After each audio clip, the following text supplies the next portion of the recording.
So my name's Joe Steensma. I am a professor now by occupation, I guess. But I've spent the first part of my career as an entrepreneur, um, and have a little bit of background in that that world as well. I'm by training, I'm a scientist. Um, and you know what, Brenton? Maybe should I just try this? Is that better? That's better. Okay, great. Sorry about that. So I'm a scientist by training. I study toxicology. Um, Long and short of it was doing my studies, started a business grew, wash, rinse, repeat sort of thing.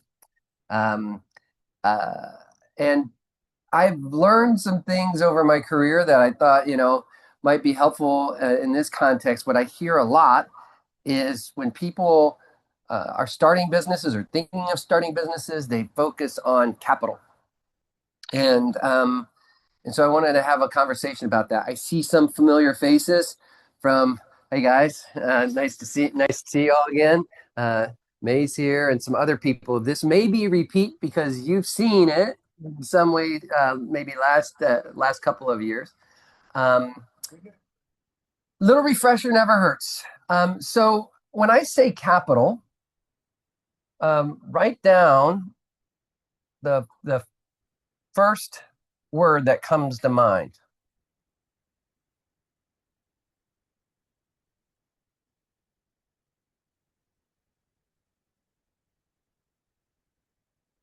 Got your word? Who's who's got their word? Who wants to share their word? Cash, money, venture capital. What about you? Same thing. Anybody say something different? This what's that? Washington. Um, so yeah, let's see. Did you write down something like this? Cash, money, funding, investors. I heard venture capital. I heard these things. All right, that's not uncommon. It's kind of what I expected. Now, I want you to think about your last investment.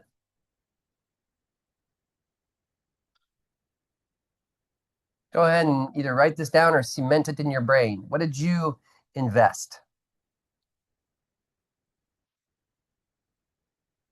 Exactly. What did you invest?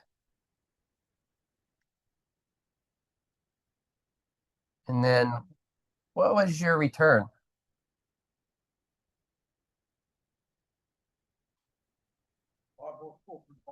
You bought some bonds and your return 7%. Not bad. Anybody else? Anybody want to share, like, so we can all get in on your investment train? What, you know, what did you invest in? Anybody? You bought some shares? Mm-hmm. We've got one comment online saying the product. The product? Yeah. Okay.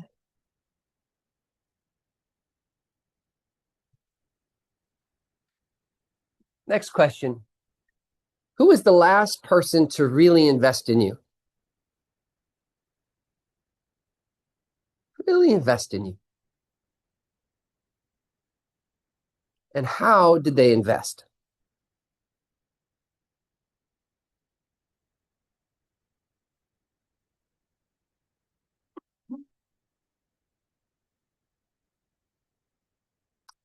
Anybody want to share that? The government? Taxes? Okay. Who? Anybody else?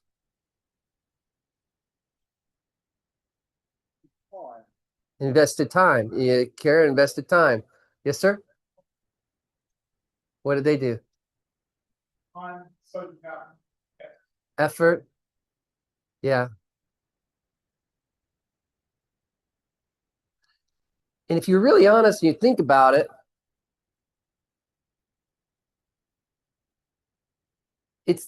it's this last part of it.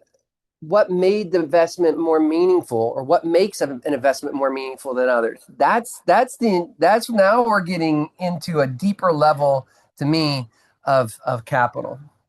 And I call this the investment paradox, um, which is we deeply appreciate when people invest in us, and not money, but time, their care, their social capital. We really appreciate this, but we consistently undervalue the non-pecuniary investments we make into others.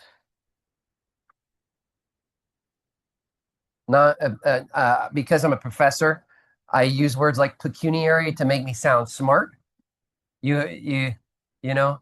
I'll tell you a little. I say that I should teach geometry for as many tangents as I go on in class when I teach. But here's one: is if you come to my office in at my university, I'm a professor at Washington University in St. Louis, Missouri, and if you come to my office, you will often see big, giant equations.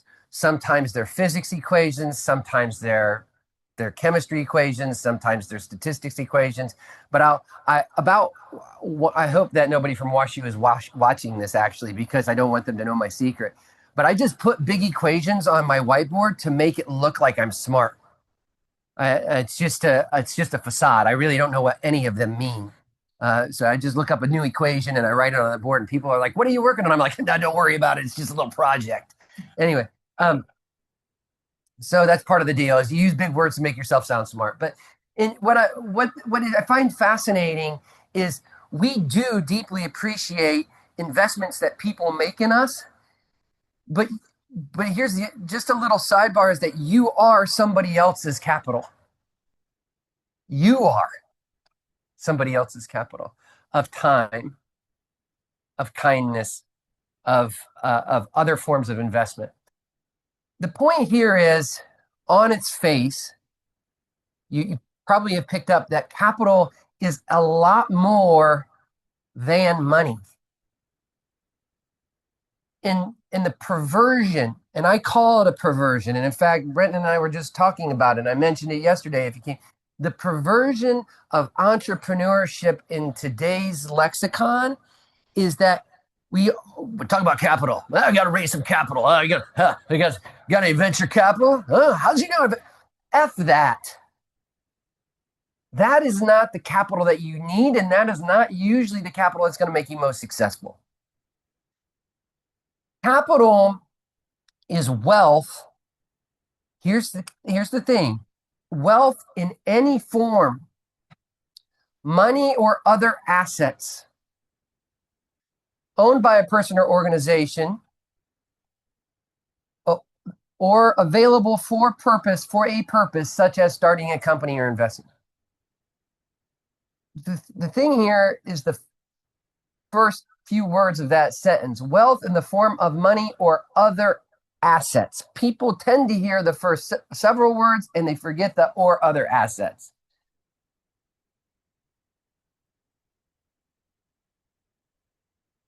So I think the real leverage, when I look at people who have been successful by their own terms, not mine, but when I look at people that are successful in entrepreneurship, they leverage fully this. Those are the people that are successful, the other assets. So now let's look at what those other forms of capital might be.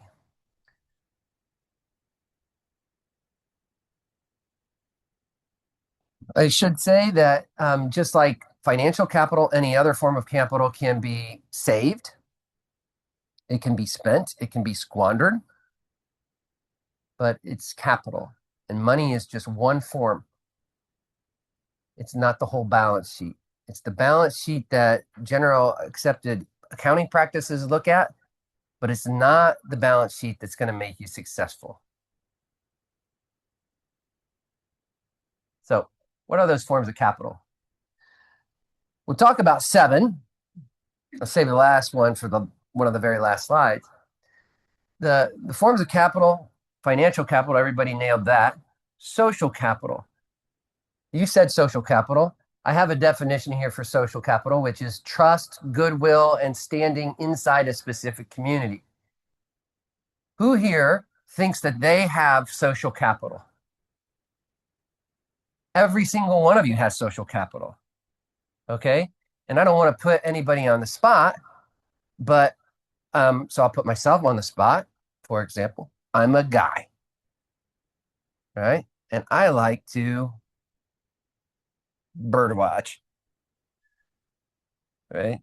I have social capital among a bunch of nerdy bird watchers. I also have social capital in certain groups of guys. That's life. But guess what? You have your own social capital. And people devalue that all the time because they're not in that group. You just have to know how to leverage the social capital you have. You have intellectual capital. Who here has intellectual capital? Yeah, all of us do. Some of us more than others.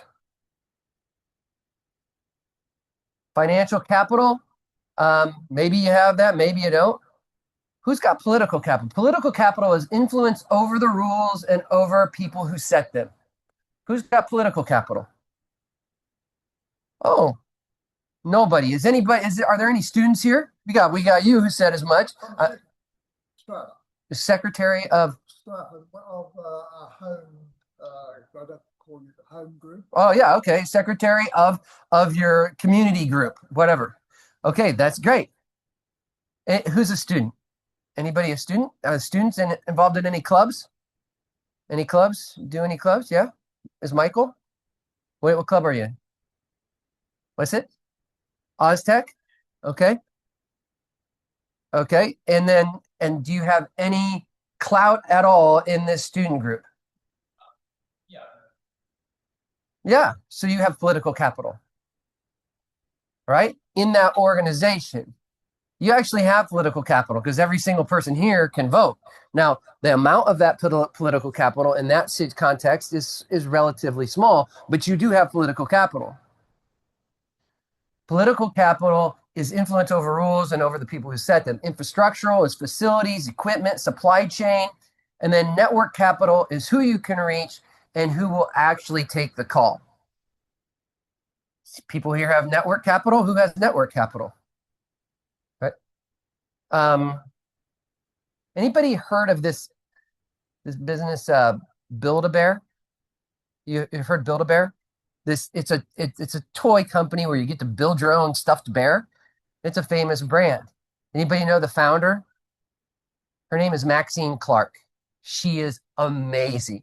And I mean, absolutely 100% amazing. The nicest person I've ever met. And is anybody connected to her?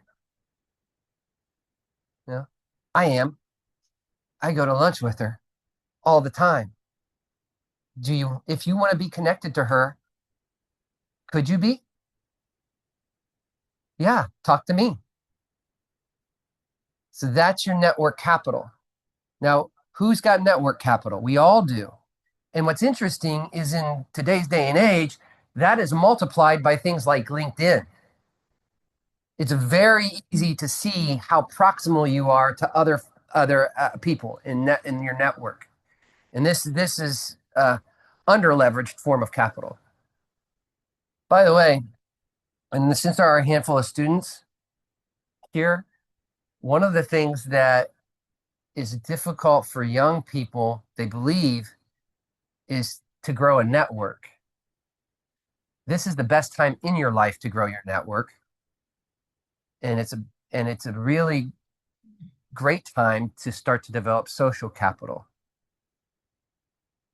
Now, how and why, I'll tell you real quick, is you are never more precious, never more acute, never more investable than you are as a student, because I will take time to talk to a student. Okay? Anybody here own a business or business owner? Okay, I got a few. All right. I just met with you, Muhammad, right? If some person comes in off the street, right? A guy like me, especially wearing a bird shirt, says, "Hey, you know what? I really, I read about AnyDev. It's cool. I need some mentoring. Will you be my mentor? That's nice of you. You're nice. But most people aren't going to do that with a gray haired, bearded old man, right? Maybe. But if a student comes to you and says, "Hey, I'm a student. Will you help? Will you take some time to just tell me a little bit and teach me a little bit?" Would you do that for a student? You are a jerk, man. Most people do. Most people invest in students. Most people invest in young people. It's easy to get it. People think this is hard to do. To grow your network, you just have to ask. You, Getting told no, if you're going to be an entrepreneur, you better get used to no. But you won't get told no a lot if you're looking to grow your network capital. But the truth is, every single person here has, in some amount, every single one of these forms of capital.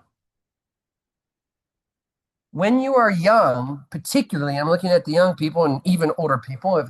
When you're young, okay, can you build a bridge? If I need to build a building, is it easy to build a building? It's hard to acquire infrastructural capital. I can teach myself pretty easy. I go on YouTube. I learned how to fix my part of my car the other day, which was kind of handy. I taught myself. I can develop that. But if it's my car part, that's easy. If it's quantum mechanics, it's hard. So there are various forms of capital. It's hard to get to know your member of parliament. That may be hard to acquire. But when you're young, the easiest form of capital to acquire is social capital. You make it. You can make that capital. It's hard to make a bridge. It's hard to make wires. Those are all hard things to make. The infrastructural capital. You can't print money. I could print money, but people aren't spending Joe bucks. So it's difficult to make money or in infrastructural capital, and maybe a little bit difficult for intellectual capital. But you can make social capital. In fact, right this very minute, for the people that are here, for the people online, I don't know, maybe we can introduce. You can do whatever. Take 1 minute and introduce yourself to somebody you don't know, and see if you can find one thing that you have in common. You can't know the person. Ready? Go. We're making social capital.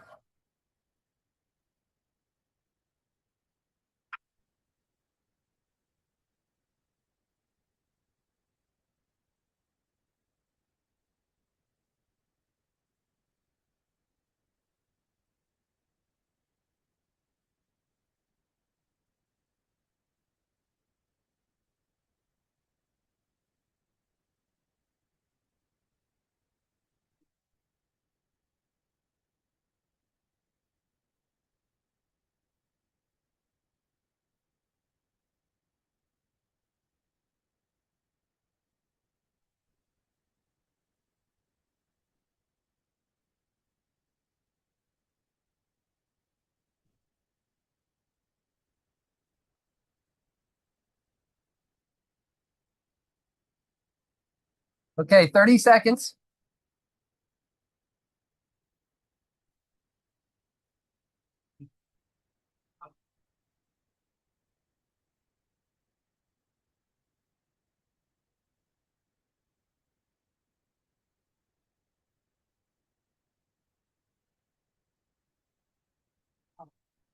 Okay, 10,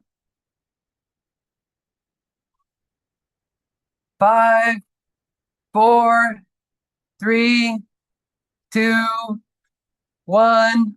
All right. So look, what's cool is we make social capital, and hopefully we'll have some time afterwards, and you can continue that, and you can continue to make those connections, because that I've found that the most powerful form of capital is in fact social capital.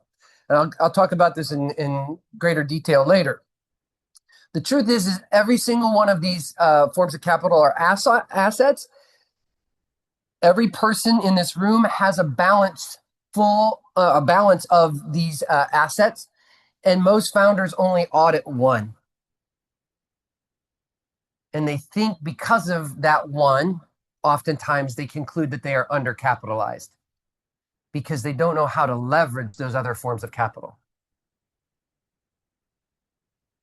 And how what this does is it leads to, when you take on projects, or when you whether it's a project, and a singular project, or the project of starting a company, is that they focus on the one form of capital, financial capital, and they forget to take stock not just of what they have and the other types of capital, but what they need. Because projects and entrepreneurial endeavors aren't only predicated on the presence of financial capital.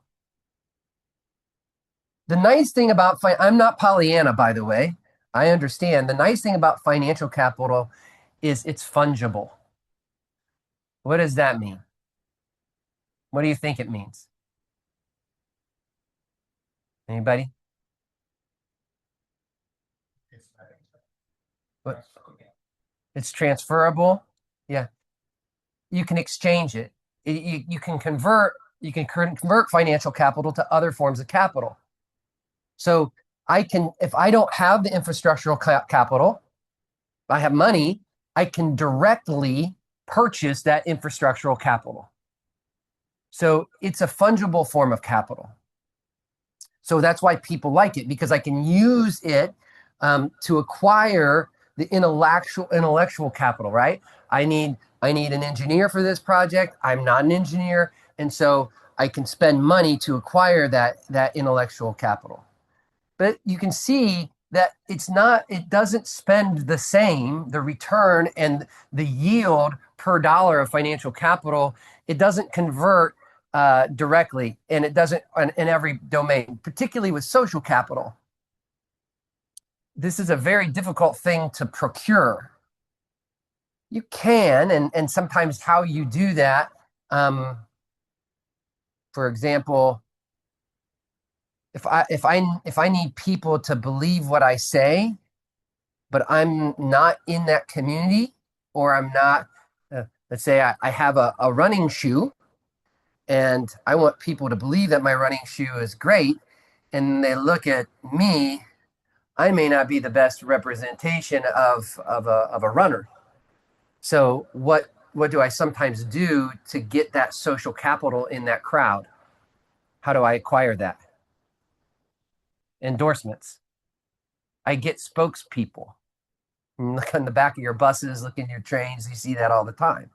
So you can't, but it doesn't convert very well, because humans are smart enough to see through that. So this is how financial capital can be exchanged, and I can exchange other forms of capital, as well. So this is the universe of capital. So the question is not how much money do I need? It's really two questions that you need to answer whenever you undertake a project or an entrepreneurial endeavor. Is what capital does this objective actually require, and what capital do I possess? This is an accounting of the full balance of what's required and what do I have. And then the gap is what you ask for.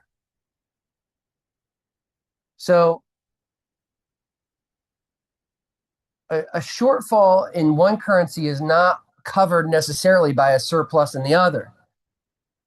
So if I have, if what I'm trying to do requires a bunch of social capital and a bunch of financial capital, and I have the right amount of social capital and the right amount of financial capital, then I will probably have the desired outcome. If I have a ton of money, an infinite amount of money, but I don't have social capital, then it doesn't matter how much money I throw at the problem. And we can point to countless examples of this, where we just throw money at the problem, and why isn't behaviors changing? Why am I not having the impact? Well, because I don't have the social capital. So You cannot just write large checks, and you can't write a check big enough to buy trust.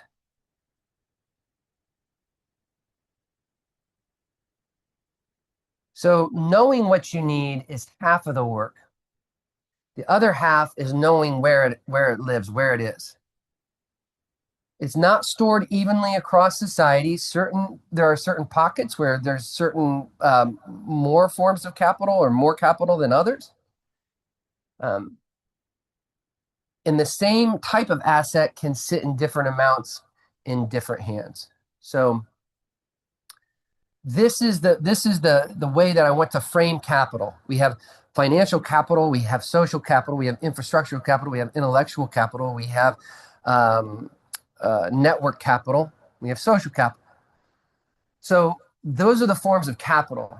Now we're going to put this to the side for a second, and then we're going to look at how society is structured. Not down to the minutia, but basically in four big bins. So we have four levels of social systems. We have the micro level, the meso level, the macro level, and the meta level. So micro, these are very small individual households, maybe a small neighborhood, but these are really small units. And then meso is the community, maybe up to a region. Your states are so huge, I don't want to use the term state, but in my country, a state is much smaller, so maybe state level. Macro is national, big, sort of, or even international, big structures. And then meta is the cultural or the cultural or shared ideas. So these are the levels of society. So when I take on any project or when I'm looking at funding or looking at capital, I'm not funding, I use my own wrong lexicon. When I'm looking at capitalizing a project, I break it down across capital and where in society I'm going to acquire that capital. So this is what it looks like. It's very simple.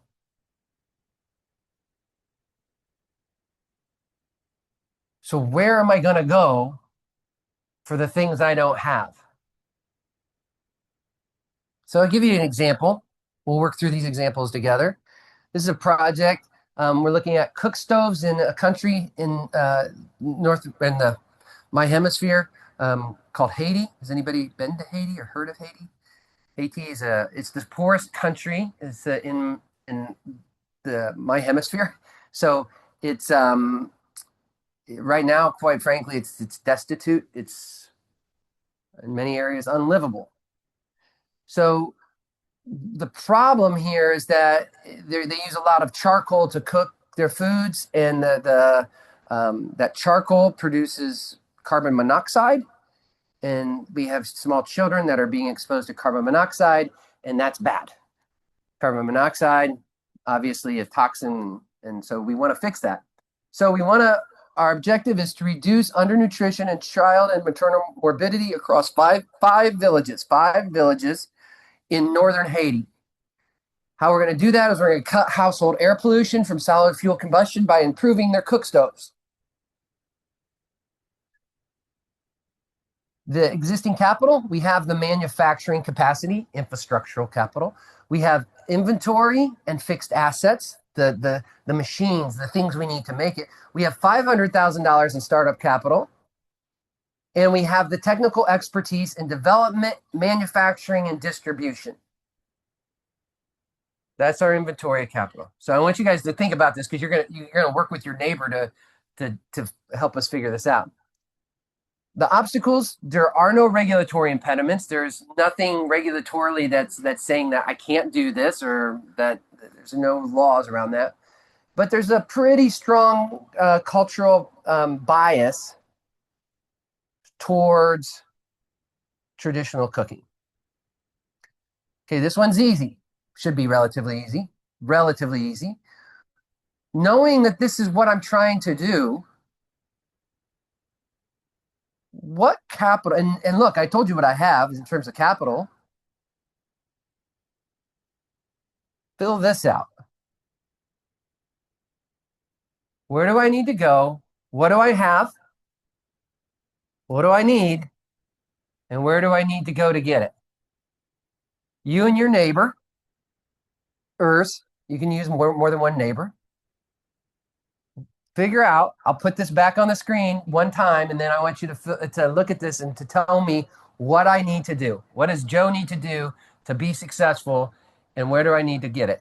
And here's again what I have: manufacturing capacity, inventory, fixed assets. I have $500,000 US dollars in startup capital. I have technical expertise.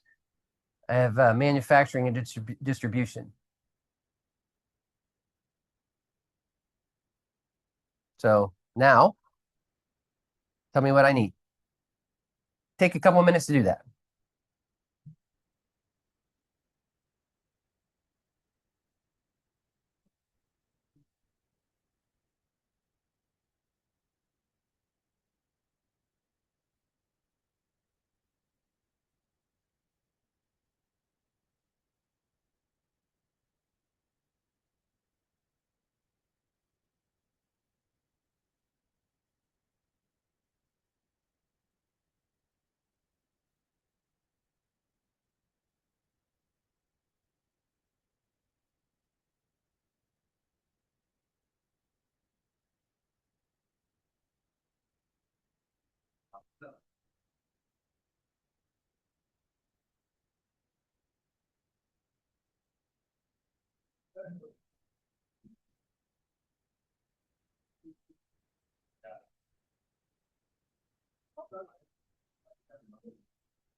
Okay, one more minute.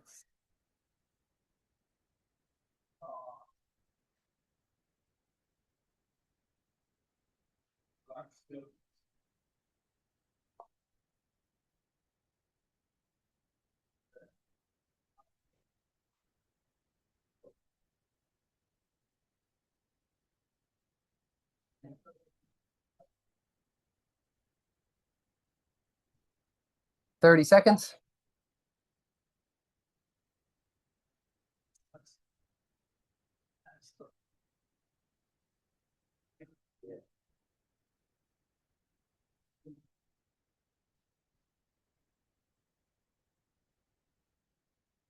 Okay, 10,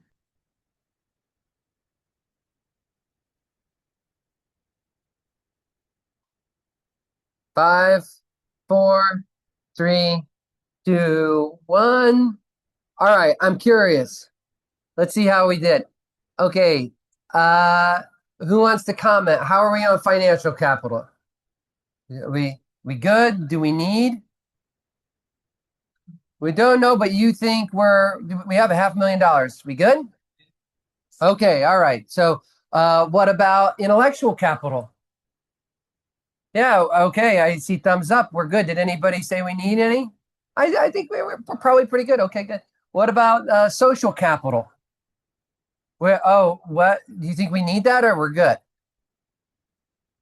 We need it. Where do we need it? In the villages, which means what? Do you think I need to? So what am I supposed to do? Where am I supposed to go to get it? Go knock on every single person's door? No. Talk to the seniors. Okay. So now this is interesting. Micro level, I don't need the capital at the micro level.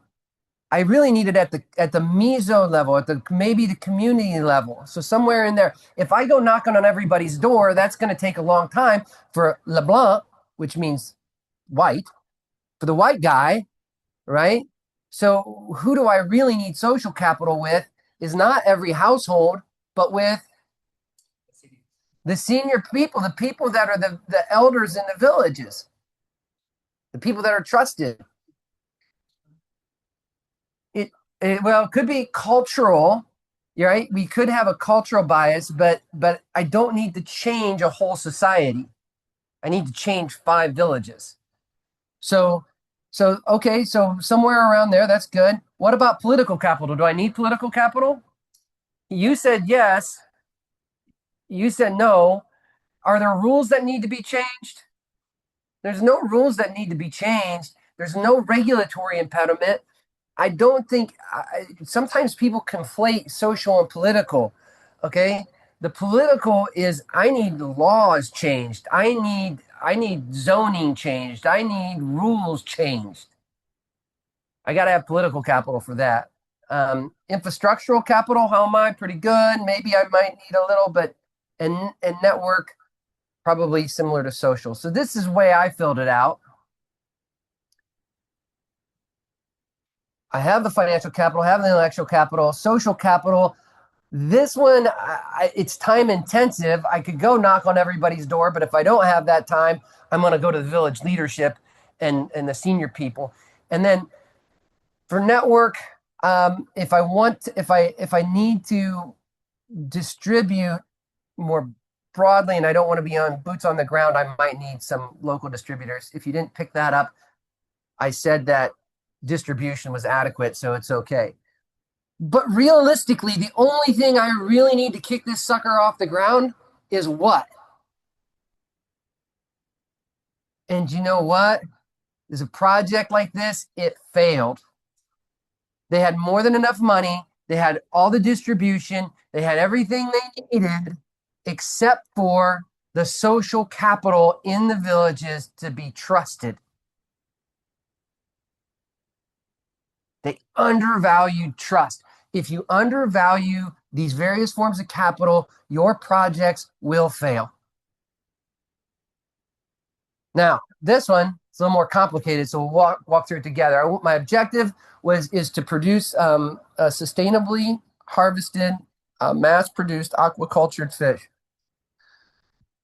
And this is basically the objective is mass-produced protein-rich food sustainably against overfishing and undernutrition. The means, we're going to supply 4 million kilograms of fish to the Australasian market. The existing capital, we have a proprietary, proven, tested, sustainable feeding system. It's not yet to scale. We have a technical team to do the work. We have $1 million cash, and just for frame of reference, $1 million cash against producing 4 million kilograms. In case of those of you who do not know, that is nothing. That is a pittance. To put together that size operation, we're talking hundreds of acres. The obstacles, we have a cultural bias against farm-raised fish, which is true in some parts. Not in some parts of Asia, but certainly in these parts. There's regulations that cap the size of fish farms. This would be much bigger than that. Local fishermen have a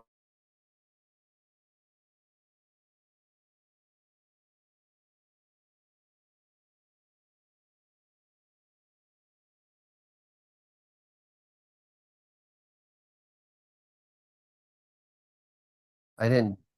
Oh, there it is. Okay, good. There we are. Um, so I think I'm back to echoing, but that's all right. Okay. I don't know. Okay. So financial capital. Where do you think do I have enough money? I have $1 million. Who thinks I got enough money? I do not have anywhere close to enough money. And I mean orders of magnitude.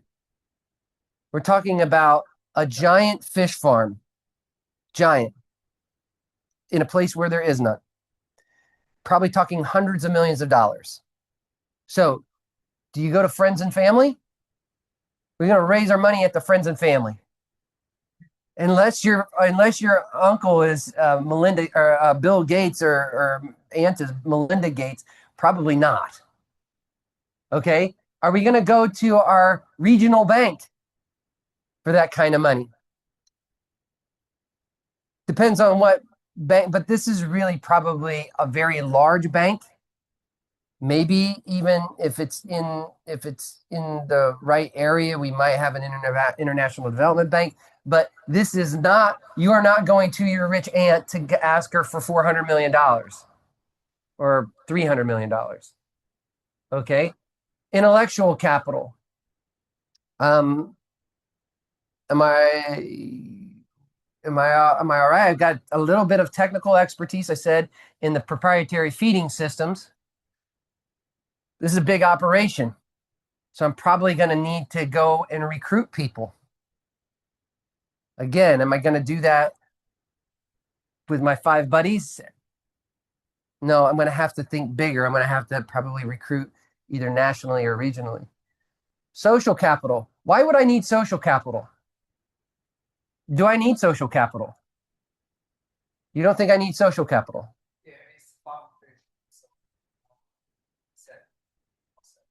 Well, it's an accepted concept, but it's not about the. It's not just about the farmed fish.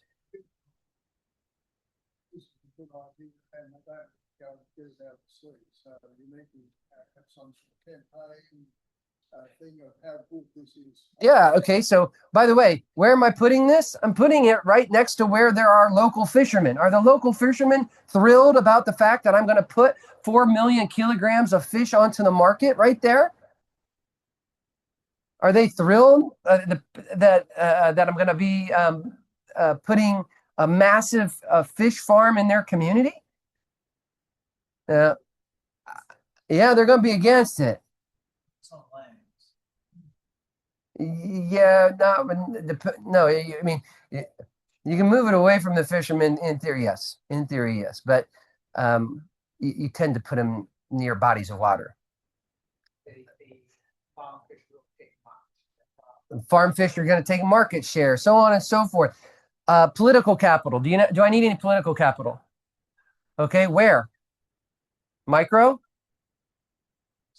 meso, and macro. Because I need regulations changed. I need zoning changed. So I'm going to need political capital across every one of those domains. Infrastructural capital, and this is big project. So you can see that this is going to look a lot different. Thank goodness, I don't know how to. Oh, I see. I got it. Okay. I am the previous one. I was not undercapitalized. I just didn't deploy and acquire the social capital I needed, which I could have gotten, and my project fails. Now, this one, right now, I'm severely undercapitalized. I don't have enough money, but that's the beginning of my problems. That's the beginning of my problems. I'm not going to ask for money. Listen to me because this is important. I'm not going to ask for money until I get this problem fixed because nobody is going to give me money if I don't have those problems fixed. So now you have to tranche where you need your capital. So this is a very simple way, in my opinion, of sort of organizing what I need and where I need to go get it. And then if I don't have access to that, that's where, guess what? I get on LinkedIn and I say, hey, Joe, I see that you're connected to the Ministry of Agriculture in the Northern Territory. Can you connect us? So you have to prioritize, and this is a way to do it. And it's interesting to me that you can have you can look at projects and you can say, well, the first one was simple, and we still missed it. We still failed.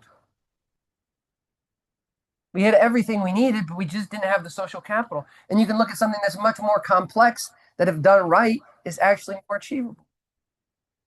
So sometimes, though, and I want to come back to this idea because I want to give some time for questions, but I want to say that the capital you need is a change in the rules. There was somebody yesterday, and I don't think they're here, that came to our session yesterday. And what they really needed was a regulation change. And if a regulation changed, which would have been the right thing, it was a good thing for this regulation to change. Oh, what it was the pressure material. It was the pressure sensing material that basically he's come up with a wearable material that senses pressure to prevent bed sores, or what you call pressure sores.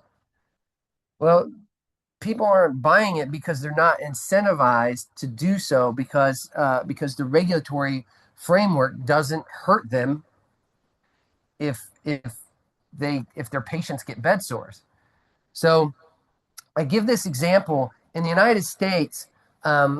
Back in the early 70s, mid 70s, we came out with the electric garage door opener. You guys now in every place, click the button, thing goes up. Um,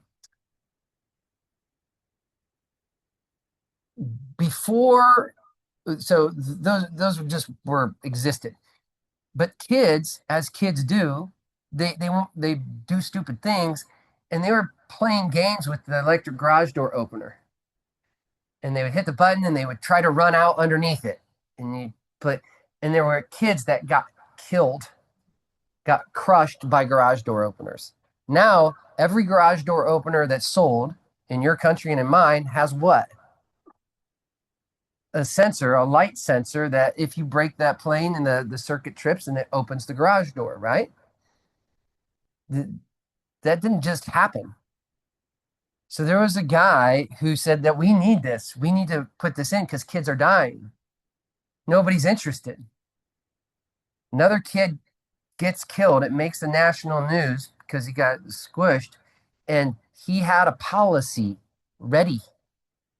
And he went to his congressman and said, I have a policy. All you need to do is require that this sensor be installed in every single garage door. And guess what? They did. And guess what? Every single garage door now has that sensor. And that guy's a multi-bazillionaire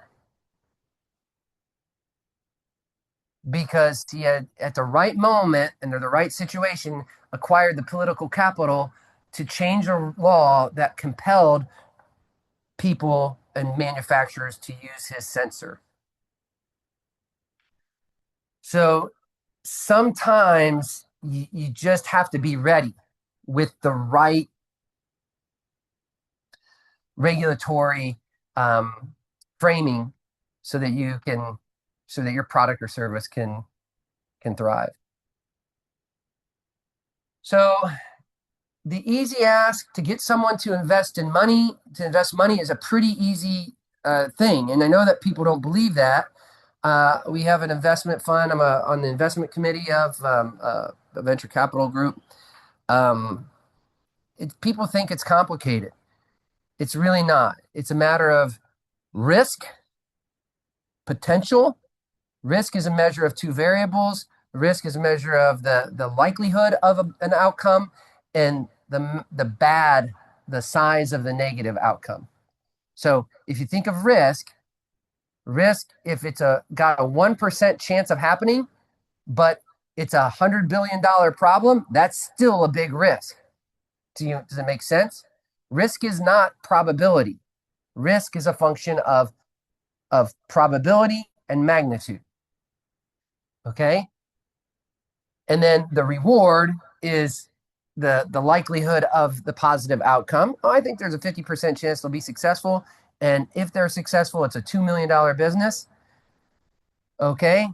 And my input, my risk difference between my reward has to be multiplied by, depending on the fund, 9 times, 10 times, 20 times, depends on the fund. But that's just a math problem. It's an easy thing. The hard asks, the one, and you'll notice throughout my presentation, there's one circle that's blank. I'm going to come to it. The hard forms of capital is social capital and political capital because they don't have an arithmetic. If you want my social capital, I am basically giving you the trust that people have in me. You know how hard of an ask that is? That's much more difficult than asking me to give up money. And then still we have this most prized form. and I'll get to it in a second. But I want you to know there's the most prized form of capital I haven't even talked about.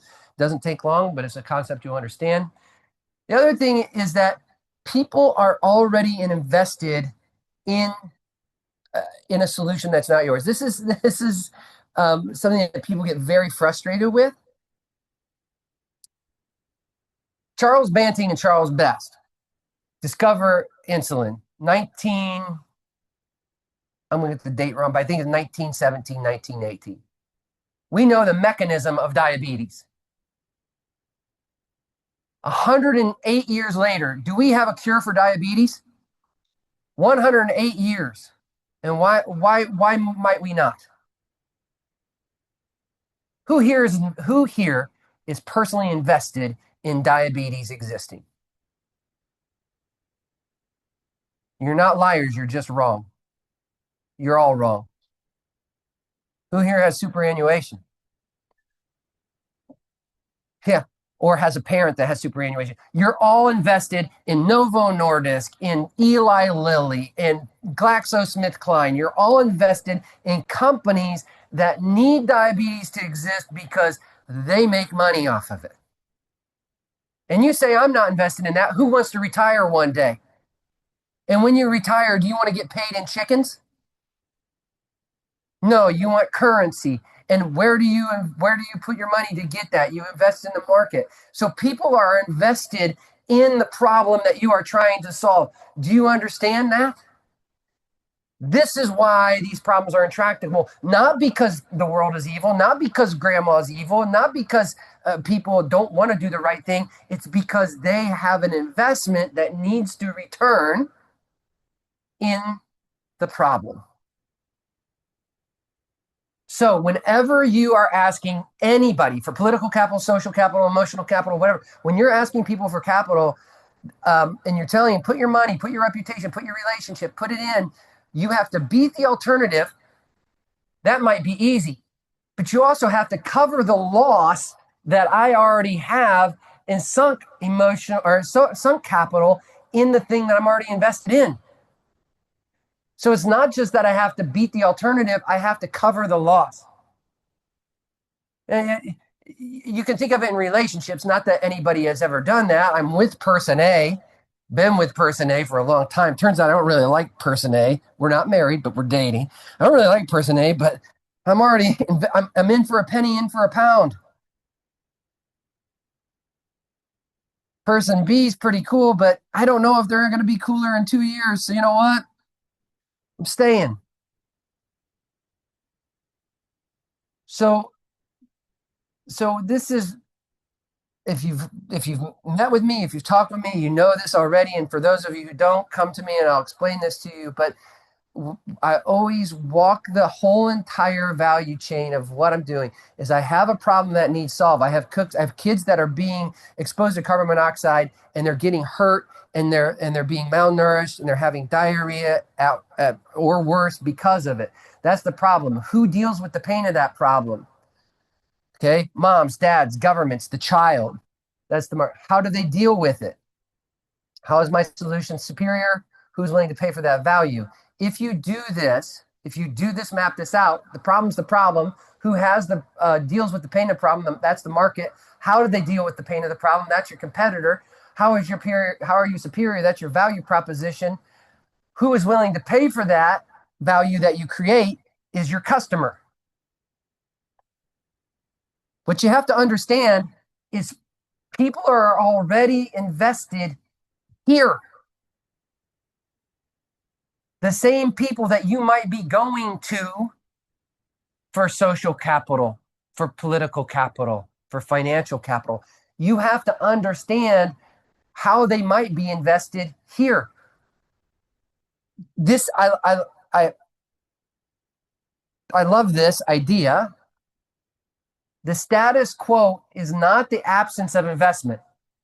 The problem you see right now is not the absence of investment. It's literally somebody else's portfolio.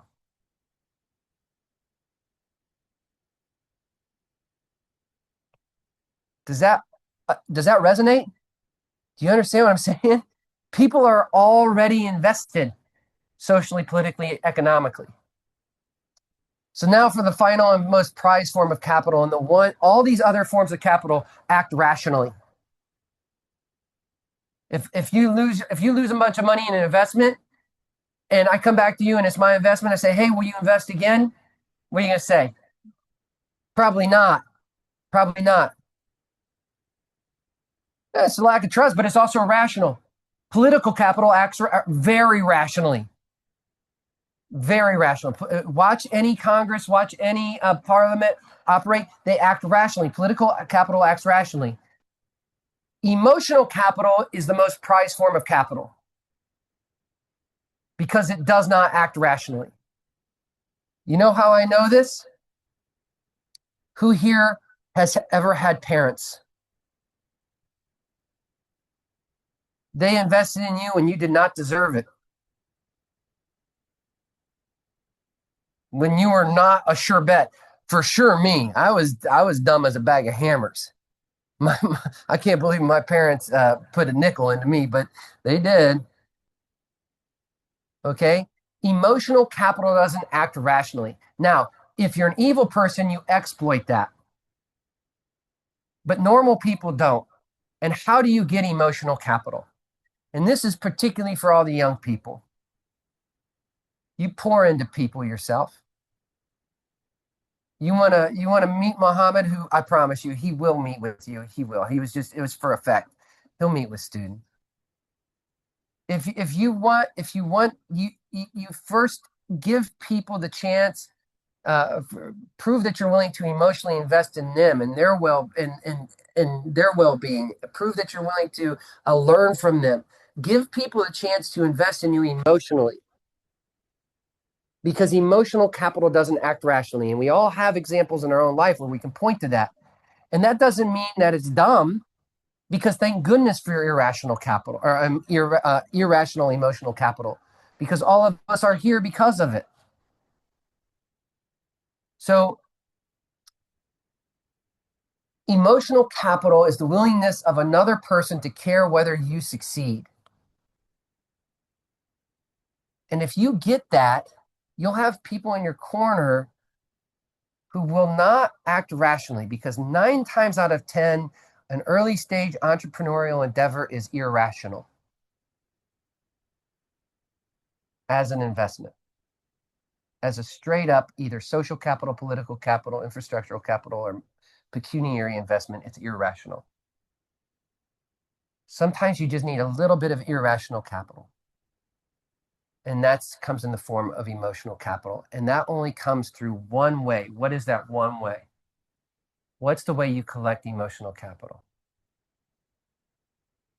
You have to build relationships, meaningful relationships, not transactional. Last slide. Pretty simple. Audit, you take an inventory, list what you hold across the 7 forms of capital, not just the bank balance.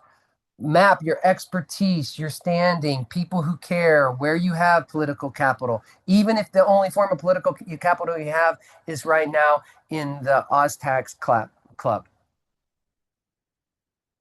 Map for the objective in front of you, what's generally required, whether it's micro, meso, macro, meta. And I don't care if you use that language, but just know where in society you need to get that money, where in society you need to get that political capital. And then finally is ask. You don't get what you don't ask for. Real quick lesson. I went to an amusement park. I did not go on any dates in high school. This may come as some shock to you, as I was a little bit of a nerd. I was not, I was pretty shy around the ladies. And my buddy's dad says, hey, guys, I'm going to take you to an amusement park because you're going to get dates. And me and my buddy are like, we're not getting dates. And he's like, you're going to get dates. If you get dates, I'm going to give you the money for the date and you can take my nice car out on the date. So we're like, okay, we're going to go. So we're standing there in line and he's over in the corner and there's 2 young ladies. They're pretty cute. And we're like, and he's like, so we're like, start small talk, and they seem like they like us. And I say, well, hey, so are you guys around then tonight? And they go, yeah, we're staying here all week. And we're like, oh, cool. And I said, so So you want to go on a date? And they said, and one girl looked at the other and they go, oh, yeah, no, we're busy. Yeah, look at you. She's like, oh, so sorry. I'm so sorry. Yeah, suck it up, Buttercup. You know what my buddy's dad said? Ask the next one. And you know what? That night we had a date with two. We each had a date, not with each other.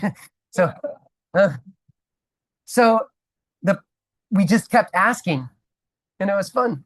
And we got $100, and we got to take the next car. So, point is, you don't get what you don't ask for. And then lastly is you're better capitalized than what you think. You just haven't been reading the full balance sheet. Just take stock, take inventory. I really think that society today, by the way, I might get in trouble for saying this, and if I do, it's all right. I'm gonna leave the country in 2 weeks. I am pretty tired of people saying that at least in my country, I don't know what it is here, that I'm a victim.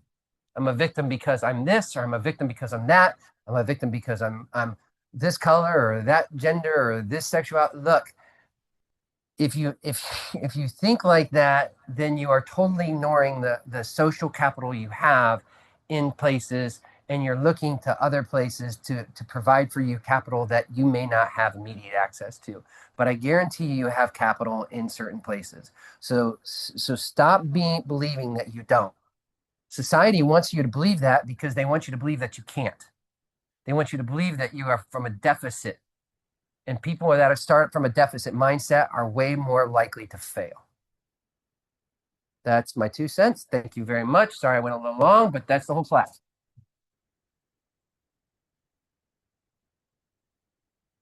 Hey. All right. Thank you, Joe. That was amazing.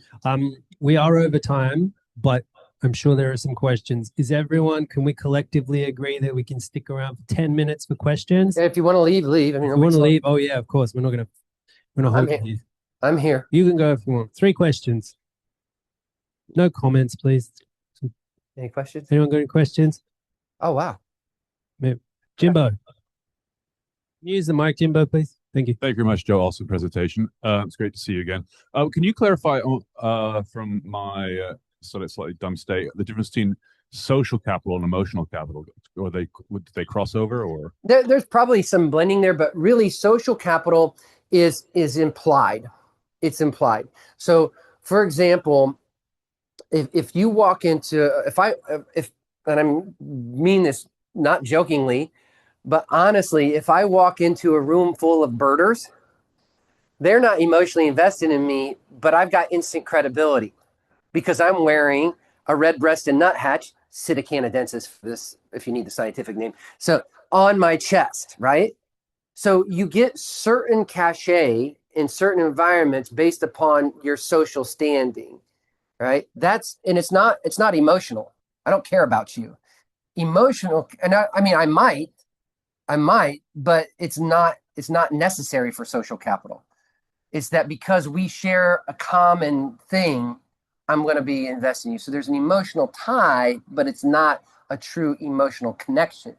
Emotional capital comes from relationship. So I think of it as, if you want to define it differently, is the difference between trust and credibility. So credibility comes is sometimes in social capital and sometimes in intellectual capital. So, but really it's social. If there's an MD behind my name, medical doctor, then automatically you know that I'm in certain club. I'm a medical doctor, and then that gives me credibility. That's social capital, comes from credibility. Real trust comes from relationship, and that's emotional. So it's sort of the difference between trust and credibility. Thanks, Joe. That was awesome. Just in terms of the audit you mentioned for the non-financial forms of capital, like how do you like to, or what would you suggest are some of the ways you actually, is that making lists of things? Is that something you just like to think about? Mind map? Like what? That's a really good question. Actually, I like to think of it in specific things I'm doing. So I don't go around saying, make it, oh, you know what? I just made a new friend, so I have social capital with Maddie, so I don't do that. But I look and I say, okay, well, there's this business I want to start, or there's a project I want to do. And then that's when I do that audit to say, for this specific thing I want to accomplish, what do I have? And then what do I need? And so it's more episodic against the problem or against the opportunity. Any? One more question if we have one, Jerry. So in the audit, does the relevance of each of the 7 components of it change as your business changes? And how often should you be doing the audit? Oh, it's a good question. Again, I know I don't want to make it sound, I don't want to over prescribe this.